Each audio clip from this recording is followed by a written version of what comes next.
जय भोलेनाथ भक्तों।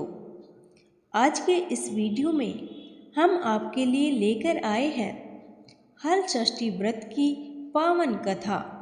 भाद्रपद महीने में कृष्ण पक्ष की षष्ठी तिथि को मनाया जाने वाला पर्व हल षष्ठी या हल छठ के नाम से भी जाना जाता है। ये पर्व कृष्ण जन्माष्टमी से 1 या 2 दिन पूर्व पड़ता है। धर्मशास्त्रों के अनुसार इस दिन भगवान श्री कृष्ण के बड़े भ्राता श्री बलराम का जन्म हुआ था।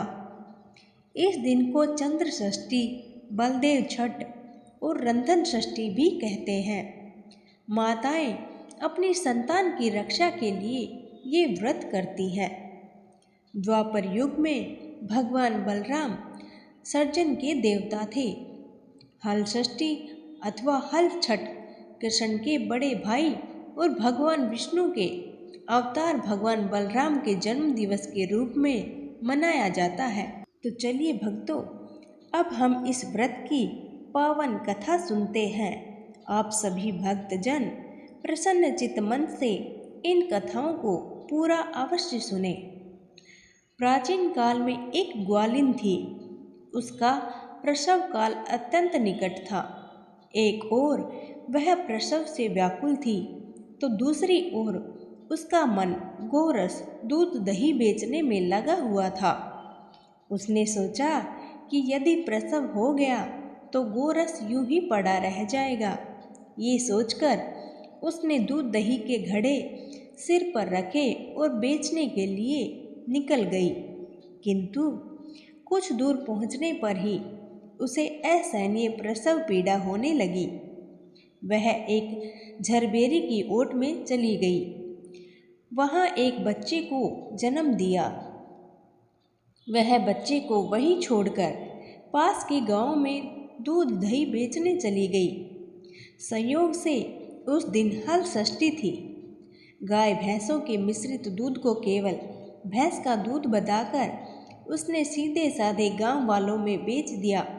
उधर जिस झरबेरी के नीचे उसने बच्चे को छोड़ा था उसके समीप ही एक खेत में एक किसान हल जोत रहा था। अचानक उसके बैल भड़क उठे और हल का फल शरीर में घुसने से वह बालक मर गया। इस घटना से किसान बहुत दुखी हुआ। फिर भी उसने हिम्मत और धैर्य से काम लिया। उसने झरबेरी के कांटों से ही बच्चे के चिरे हुए पेट से टाँके लगा दिए और उसे वहीं छोड़कर चला गया। कुछ देर बाद ग्वालिन दूध बेचकर वहां पहुंची। बच्चे की ऐसी दशा देखकर उसे समझते देर नहीं लगी कि ये सब उसके पाप की सजा है। वह सोचने लगी कि यदि मैंने झूठ बोलकर गाय का दूध न बेचा होता और गांव की स्त्रियों का धर्म भ्रष्ट न किया होता तो मेरे बच्चे की ये दशा न होती। अतः मुझे लौटकर सब बातें गांव वालों को बताकर प्रायश्चित करना चाहिए। ऐसा निश्चय कर वह गांव में पहुंची जहां उसने दूध दही बेचा था। वह गली गली घूमकर अपनी करतूत और उसके फलस्वरूप मिले दंड का बखान करने लगी। तब स्त्रियों ने स्वधर्म और रक्षार्थ और उस पर रहम खाकर उसे क्षमा कर दिया और आशीर्वाद दिया। बहुत सी स्त्रियों द्वारा आशीर्वाद लेकर जब वह पुनः झरबेरी के नीचे पहुंची तो ये देखकर आश्चर्यचकित रह गई कि उसका पुत्र जीवित अवस्था में पड़ा था। तभी उसने स्वार्थ के लिए झूठ बोलने को ब्रह्म हत्या के समान समझा और कभी भी झूठ न बोलने का प्रण किया।